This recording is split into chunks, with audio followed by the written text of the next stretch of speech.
Fala, meu amigo e minha amiga, seja muito bem-vindo ao nosso editorial do dia 2, sabadão, tá? Hora do almoço. Eu estou trazendo conteúdo, nosso almoço com política que acontece mesmo hoje, nesse sabadão. Vamos entender tudo que está acontecendo.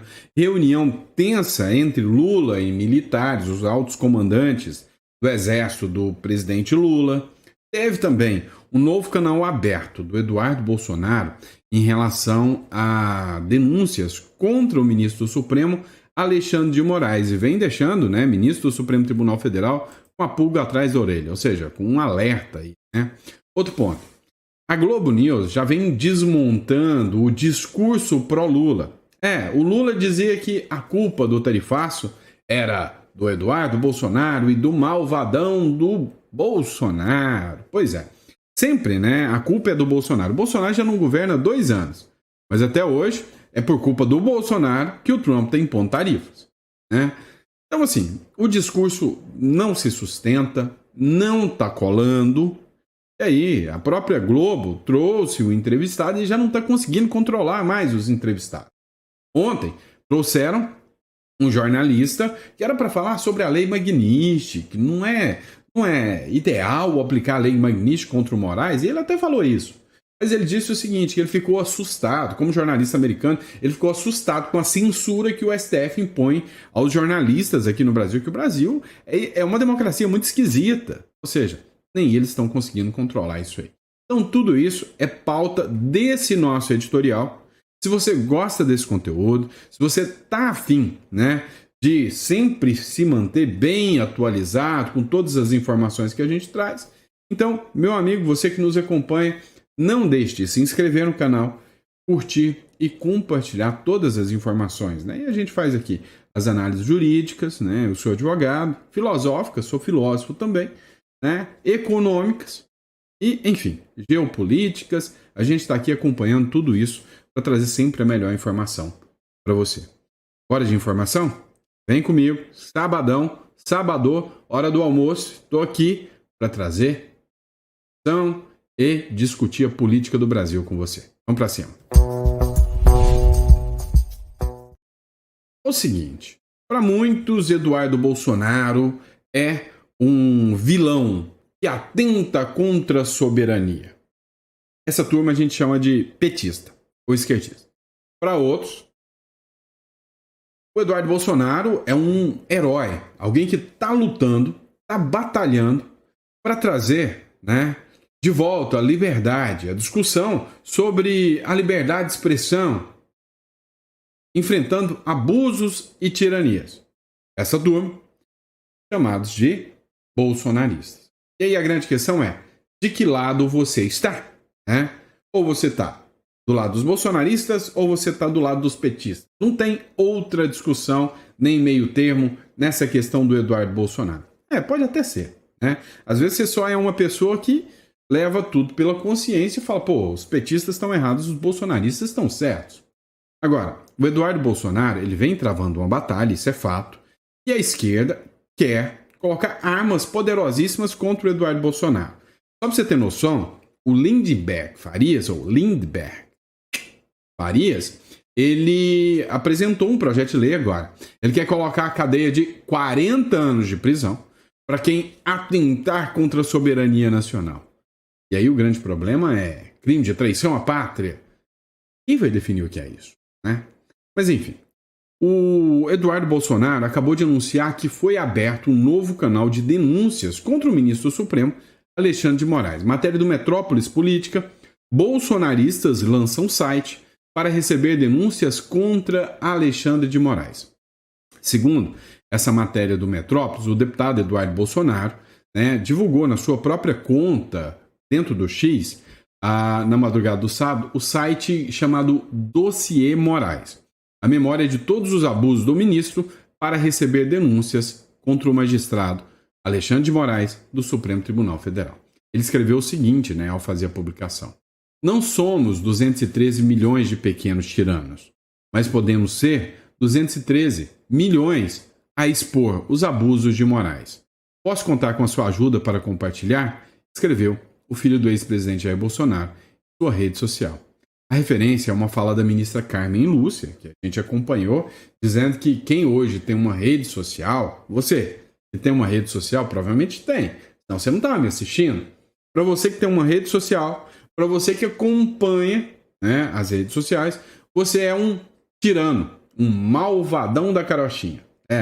E aí, né, você não quer atentar contra a democracia, contra os 11 eleitos deuses supremos da democracia. Pois é, meu amigo. A grande questão que sobra, a grande questão que paira, é que a Constituição, ela fala que todo poder emana do povo. A democracia deveria ser o povo, que é considerado hoje 213 milhões de tiranos. Então, a publicação do Eduardo Bolsonaro está viralizando, né? Está aí abrindo um novo canal de denúncias contra o ministro do Supremo, Alexandre de Moraes.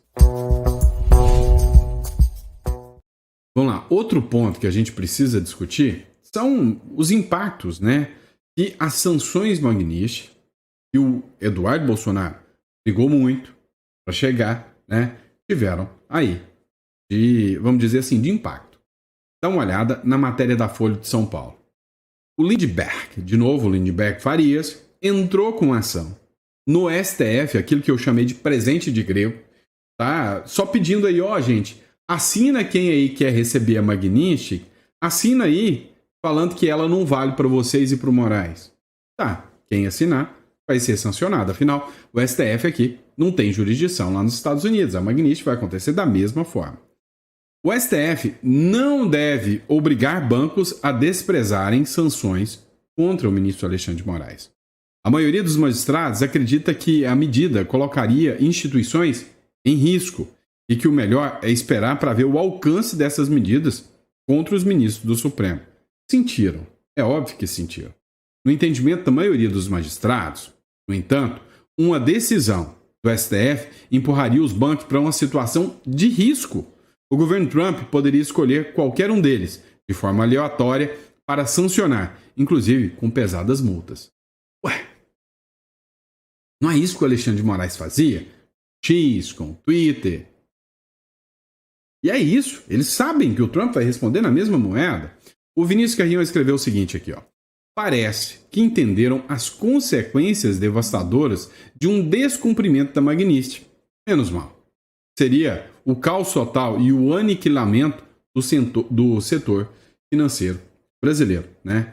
A aplicação da lei Magnitsky, neste caso em específico aqui. Então, pelo menos agiram com bom senso nesse quesito aqui. Agora, estão revoltados, né? Por quê? Fizeram um manifesto contra a esposa do ministro Alexandre de Moraes, dizendo que é um absurdo um terceiro ser sancionado por atos que são imputados ao Alexandre de Moraes. É entre nós, né? É só observar o que está acontecendo com o filho da Zambelli, a mulher do Eduardo Bolsonaro. Então, assim, estão sentindo, né, na pele o que acontece com os outros, não é? Agora, uma coisa é certa. O Lula está sentindo a pressão. Óbvio, né, que eles estão tentando transparecer uma tranquilidade, um sossego, uma calmaria, estão na lombra, na marisia, né? Só que o negócio é o seguinte, não tá bem assim não. Ontem rolou uma reunião tensa entre o Lula e o alto comando do Exército. A matéria é do Metrópolis. Por que a reunião de Lula com comandantes durou quase 2 horas? Por que da tensão na reunião que o Lula tem e por que ontem teve essa convocação para chamar os militares? Afinal, tem 2 anos e meio de governo Lula já. E até agora os militares não foram convocados para ter reuniões com Lula. E agora, de última hora, teve essa reunião?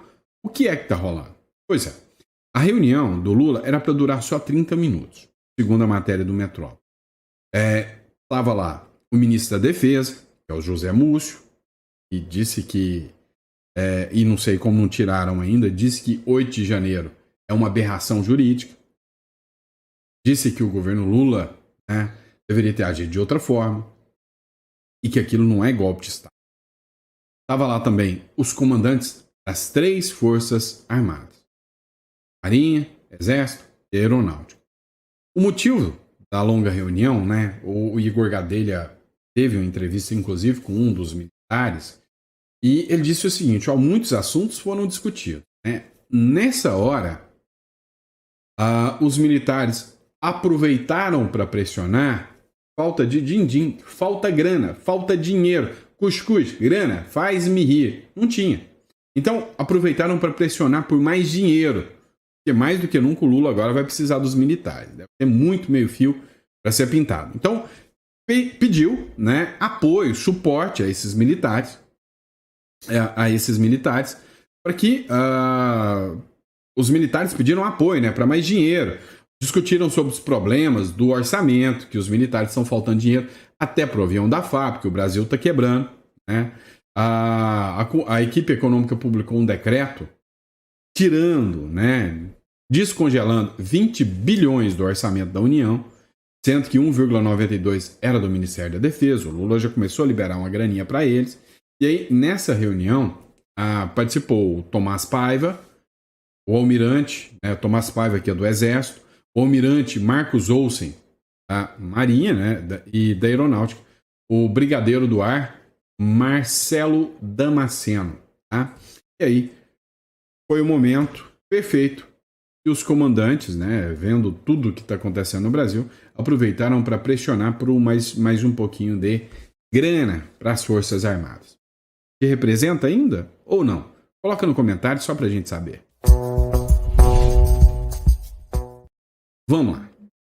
A pergunta que fica é: meu irmão, meu amigo, a culpa do tarifaço é do Bolsonaro? Será mesmo? Pois é, quando nem o G1, nem a Globo consegue esconder mais, o pior é que tem a beba que ainda acredita. Não, o Lula está lutando pela soberania contra os falsos patriotas. Ô, gente burra, né? Dá uma olhada. A Globo vai escancarar, vai esfregar na cara dessa gente, dessa turma, que não tem nada a ver com isso. Nada, nada, nada. A verdade é que qual que é o real interesse, né, do Trump contra o Brasil? Não é contra o Brasil, não. É contra o posicionamento do presidente da República do Brasil. O Trump não está nada contra o povo brasileiro. Inclusive, ontem ele gravou até um vídeo dizendo: não, eu amo o povo brasileiro. O que está me incomodando são as políticas pró-Rússia, pró-China, que o presidente do Brasil está fazendo. Inclusive, ele até falou: não, se o Lula quiser me ligar, me liga aqui, vamos conversar, vamos ter um dedinho de prosa. Escuta só esse trecho dessa matéria aqui, para você que é um incauto, talvez você está até me assistindo aqui, e acredita ainda que o Lula está defendendo soberania nacional contra o Bolsonaro. O Bolsonaro foi bode expiatório nessa história, né? O interesse do Trump, ele pensou assim: não, eu vou juntar o útil ao agradável. Eu já quero sancionar o Lula por causa das... das coisas que o Lula está fazendo, por causa do BRICS, entre outras coisas, e da influência da China aqui. Aí eu já vou aproveitar que eu acho um abuso que estão fazendo com o Bolsonaro, já joga os dois no mesmo balaio. Qual é o real motivo para os Estados Unidos imporem uma tarifa de 50% ao Brasil, muito maior do que a de outros países nesse momento? O interesse tem 5 letrinhas, chama China. Se não prestar atenção nisso, não entende os 50%. O interesse é um recado, primeiro para a América Latina. Olha, presta bem atenção, vocês podem vender commodity para a China, tudo isso, mas hegemonia da China aí dentro não vai ter. Se você me perguntar por que tem hegemonia chinesa na América Latina, pensa no porto de Xangai, no Peru. Ah, é um porto maravilhoso, os chineses botaram 4 bilhões de dólares ali para reformar, vai entrar petroleiro que nenhum outro porto cabe, vai entrar navio de container que nenhum outro porto cabe. Parou em Peru? Desculpa, não é não. Quem já acompanhou os podcasts do Leonardo Trevisan, que é esse senhor aqui, né? Ele é professor de Relações Internacionais da ESPM, tá? Eu já li livros dele, porque quando eu fiz o meu mestrado, para quem não sabe, tá? Eu sou mestre pela Universidade pela Must University, né? Miami, em International Business, né? Relações Internacionais, Negócios Internacionais. E aí o Leonardo Trevisan é professor de Relações Internacionais, então à época os professores orientaram livros e deu livros para que a gente acompanhasse, né? Cara, o cara é totalmente, assim, esquerda, ele não é de direita. Mas se até a galera da esquerda, você já sabe que é de esquerda, senão não tinha nem brotado ou pisado lá na Globo News, né? Não tinha nem brotado lá. Agora, quando você vê um cara de esquerda falando, não, que culpa do Bolsonaro, que nada. É a influência da China que tá tomando conta do Brasil. Cara, é um cara falando o seguinte, olha, gente, vocês podem vender commodities para a China, vocês podem ter negócios com a China. O problema é que vocês brasileiros, que vocês América do Sul aqui, Maduro, a turminha aí, estão querendo deixar a China dominar um mercado aqui. E isso não pode. Vocês estão pondo altas tarifas contra os Estados Unidos para que os produtos americanos não cheguem aqui. E vocês estão arreganhando as pernas para os chineses. É por causa disso que o Trump está metendo louco. Deu para entender a lógica do negócio? Então vamos resumir. Qual é o motivo do Trump? Não, isso segundo o Leonardo Trevisan, segundo a Globo News, não, a G1, por que o Trump aplicou tarifas? Então pensa comigo, pequeno gafanhoto. É o Moraes ou é o Bolsonaro? Não. É porque o Lula está fazendo todos os negócios errados. China, com Rússia, está anti-americanizando. E é óbvio, se eu declaro guerra contra você, você não vai revidar contra mim? Pois é, o Lula quer ser visto como o grande anti-americano, como o Irã, né, por exemplo. Então, aí o resultado, né? Nós, depois de 9 meses, você vê o resultado, né? Depois de 2 anos e meio de Lula, a gente já está vendo o resultado. Tarifa de 50%. O Trump amenizou e mandou o recado. Ó, isso aqui é só para mostrar para vocês que eu estou de olho em vocês. Então, eu dei essa tarifa, dei aí quase 700 isenções, só que é o seguinte, está sendo aprovada uma lei lá no Congresso americano que vai impor tarifa de 500%. A OTAN já está de olho em vocês. Vocês estão se unindo ao eixo do mal. Pronto. Vocês estão deixando a China tomar conta. Pronto. Acabou o papo. Vamos lá. Eu sou o tipo de cara de direita radical que não observa com razão e sempre com emoção. Tudo da direita é lindo, tudo da direita é maravilhoso. Não. Se você chegou agora no canal, você já pode falar, pode me chamar até de isentão, tá? Não tem problema não. Agora, se você já me conhece há um tempo no canal, você fala, não, o Sandro fala umas besteirinhas tem hora, mas pelo menos ele busca razão naquilo que ele fala. Vem cá, eu sou fã de um cara, mais que Bolsonaro, ela é muito mais do que o Bolsonaro. Para mim, ele é o top das galáxias da direita na América inteira, mais até do que o Trump. Quem? Nayib Bukele, de El Salvador. Ele fez o que para mim é o sonho que eu busco para o Brasil. A economia, a gente vai arrastando, o brasileiro sempre tem um jeitinho. O maior problema do Brasil chama-se violência. Para mim, minha principal bandeira é a segurança pública, tá? Sonho em andar num lugar onde você pode andar com um Rolex no braço, né? Eu tenho um relógio, tá? Baratinho aqui, ó, no braço. Eu conto, 1.200, não passa disso, é baratinho, tá?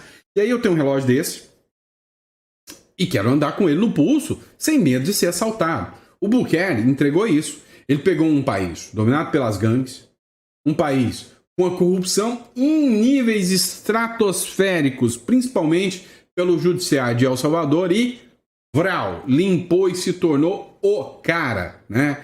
Se o Obama não fosse esquerdista, se fosse um cara que realmente pensasse na nação, ia apontar o dedo para ele e falar "You are the man", e não para essa coisa que nós temos, tá? Agora, o que você precisa entender? Nem tudo que o cara faz está certo. El Salvador aprova o projeto que permite a reeleição sem fim e aumento do mandato. Aí nós precisamos discutir isso aqui. A Assembleia Legislativa de El Salvador aprovou nesta quinta-feira um projeto de lei que prevê a possibilidade de reeleição presidencial por tempo indeterminado. o aumento do mandato presidencial de 5 para 6 anos e o fim do segundo turno nas eleições. Isso abre caminho para que o atual presidente Nayib Bukele continue no poder. A proposta, que reforma a Constituição, foi apresentada ainda nesta quarta-feira e aprovada poucas horas depois. Atualmente, o presidente controla o Legislativo e o Judiciário. Até então, a Constituição salvadorenha não permitia a reeleição imediata. No entanto, essa barreira foi contornada para as eleições de 2024, já que a Assembleia Legislativa, de maioria pró-Bukele, destituiu o Procurador-Geral e os 5 juízes da Câmara Constitucional da Suprema Corte. Tá? Eu tenho um livro, tá? Chama-se Revolução contra o Sistema. Aí eu escrevi o livro. Depois eu vou até deixar disponível para vocês. E esse livro conta a história do Nayib Bukele e como o modelo Bukele poderia ser implementado aqui no Brasil. Tá? O que acontece? O que é o grande problema dessa história? Tá? O que é a grande nhaca dessa história toda? É o seguinte. Hoje, o Bukele está fazendo exatamente aquilo que a gente dita que os autoritários de plantão fazem. Então, se a gente pegar, o Bukele está implementando exatamente o que o cara da Nicarágua, o Ortega, né, o Daniel Ortega, faz. Então, eu não concordo. Tá? Mas o cara é bom, Sandro, ele tem que fazer isso mesmo. Eu concordo com ele ter dado um vral na Suprema Corte corrupta. Eu concordo demais com o fato dele ter perseguido a corrupção. E aí é aquele detalhe, se ele domina a Suprema Corte, a Suprema Corte já não é mais imparcial. Se o Legislativo não é mais imparcial, é todo pró-Bukele, como é que a gente sabe que a corrupção acabou? Esse é o primeiro ponto. Né? Porque o sistema de freios e contrapesos tem que existir. Então, assim, tirar a eleição, a eleição ou autorizar reeleições futuras universais para sempre, aí é falar o seguinte, aquilo que eu critico da esquerda, a direita pode fazer. Tá. Vai se tornar, né, um autoritarismo da direita? Sim. A população pode se beneficiar com isso? Sim. Mas eu não concordo. Tá? Para mim, eleição é eleição, democracia é democracia, seja da direita ou da esquerda. Então, tá, eu sei que vocês vão ficar bravos comigo, mas a minha visão, minha opinião de leigo, né? Não tão leigo. Escrevi um livro sobre o cara e falo de direito constitucional, internacional o tempo inteiro. É que aí a gente tá dando o aso para criar um Daniel Ortega da direita. E aí também não é legal. Aí também não é legal. Tem que usar os mecanismos corretos, adequados, mas eu acho que já extrapola um pouquinho. Pode me xingar. Tá tudo bem. Meu irmão, eu vou te trazer agora uma bomba, mas uma bomba gigantesca. Uma coisa que talvez você nunca imaginou na sua vida. Vai te pegar de surpresa, assim, de uma maneira, assim, sem sombra de dúvida, você nunca imaginou isso na sua vida, né? Uma matéria que a fonte é da Gazeta do Povo, foi publicada até uma semana atrás, mas deve ter passado desapercebido.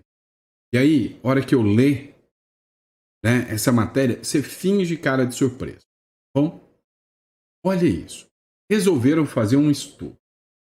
E nesse estudo, eles querem saber se os professores, os docentes em sala de aula, desde o prezinho até lá em cima, se eles têm uma doutrinação ideológica pela esquerda ou se são imparciais os professores. Na sua visão, você acha que a direita, a maioria dos professores são de direita ou de esquerda? Em qual percentual? Vai ser uma surpresa para você. Sabe por quê? Porque tudo aquilo que você sempre soube foi confirmado agora. Teve um estudo de toda a América, não é só do Brasil, de toda a América.